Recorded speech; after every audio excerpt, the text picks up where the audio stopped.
What's up guys, Joe Robert here. In this video today, I'm going to be breaking down a question that I get a decent amount, and it's a question that anybody who is starting a print-on-demand store on Shopify typically would think about because it's sort of scary. What we're going to be talking about today is what to do when somebody buys from you and they want to make a return. You wake up one morning and you see an email on your phone from your customer and they say, hey, I want to return my item from you, and now you're thinking, what should I even do? Well, in this video today, we're going to be breaking down 3 different scenarios of potential returns with customers and Shopify print on demand, and we'll jump right into it right after this.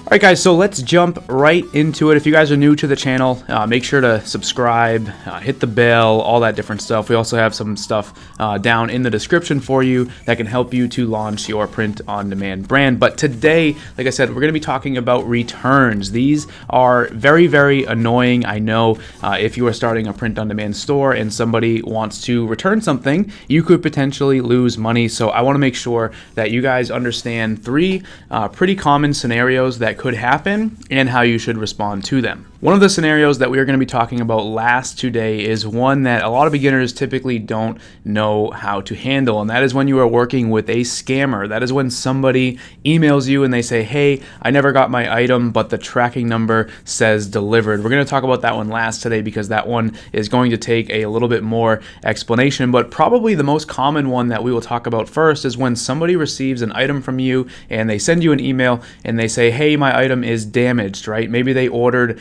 a hoodie from you or something like that and it has a stain on it, or the print is no good or something like that. If you ever receive an email from a customer and they are saying that something is wrong with the product, the first thing that you should do is request a photo from them. This is not to be accusatory to them. Just say, hey, our process is that whenever we have a report of something that is damaged, we just simply request a photo. And then once they send that photo to you and you verify that there is something wrong with it, the best thing that you can do is simply reach out to the print-on-demand app that you're using and say, hey, my customer, let me know that the item was damaged. Maybe it had a stain on it, the print was bad or something like that. And 9 times out of 10, your print-on-demand app is going to ask you whether you would like to be refunded for the item or if they want you to send a replacement, right? And then you can just send a replacement to your customer. The best thing to do after you receive the photo from your customer and you've talked to the print-on-demand app is to ask your customer whether they would like their money back or if they want a replacement to be sent. And one thing to keep in mind too is when you're dealing with customers when it comes to returns is you never want to mention that you're doing print on demand. And it's not that you're hiding it from them, but sometimes I see beginners respond to their customers and they say something like, yep, we received your email, thank you. We're going to reach out to our print on demand app and we'll get back to you, right? Well, the customer, they don't know what print on demand is. They think you're the brand, right? As the business owner, right? When you open a Shopify print on demand store, you're the business owner. Customer has no idea who Shopify is or Printify or Shine On or whatever print on demand app you're using. They don't know who that is. And anytime you bring any of that up, you're just going to hurt your own credibility. So you're not hiding it from them. Just don't even mention it, right? Just say that you're working with your team or something like that. Okay. So when someone receives something that is damaged, really simple, reach out to your print-on-demand app, see if they can refund you or send a replacement, and then ask your customer what they would want. The second, probably really common issue that people often face is a customer that orders something and they receive it and they just change their mind, right? They receive the product, they email you and they say, hey, you know what, I don't really want this, right? These shoes that I ordered from you, I don't think they're that great, or this blanket, I actually don't like it and I want to return it. And now you're receiving this email, you're all excited because you made this sale, and then, a week or so later when they receive it, now you're like, oh, I just lost that sale and I paid the print-on-demand app. Now what do I do, right? Well, as the business owner, you need to make that call, right? For me, on my print-on-demand stores, what I do is I make sure that I have a return policy on all of my stores, right? I make sure that on my return policy, I state that all of the products that we sell are made to order, meaning we don't keep anything in stock. As soon as you order, we get to work making your product. And for that reason, we do not offer any sort of buyer's remorse type returns. The only returns that we will accept are if the product is damaged or if there is a defect or something like that. And if you tell that to your customer, right? Someone reaches out, they say, hey, we want to return this, just simply send them a link to your return policy and say, hey, we're really sorry. Unfortunately, we're not going to be able to do a return on that, mainly because we are a print on demand business, which means that we make everything to order. So we don't have any stock to replace your order with a different one, and we're not able to just process refunds. And 9 times out of 10, your customer is just going to respond back. They're going to be annoyed and they're going to stop messaging you. But by chance, if they keep pestering, what I do is I simply just refund them, okay? Picture that you are inside of a restaurant and you receive food, right? And it's not what you ordered, or it's screwed up, right? 9 times out of 10, the restaurant is going to replace it for you, right? Or they're not going to charge you for it. Or let's say that you're in a restaurant and you order some food and you're walking back to your table and you trip and you drop the food, right? Most times the restaurant's not going to say, oh, well, you already paid for that. That's on you. All our food is made to order.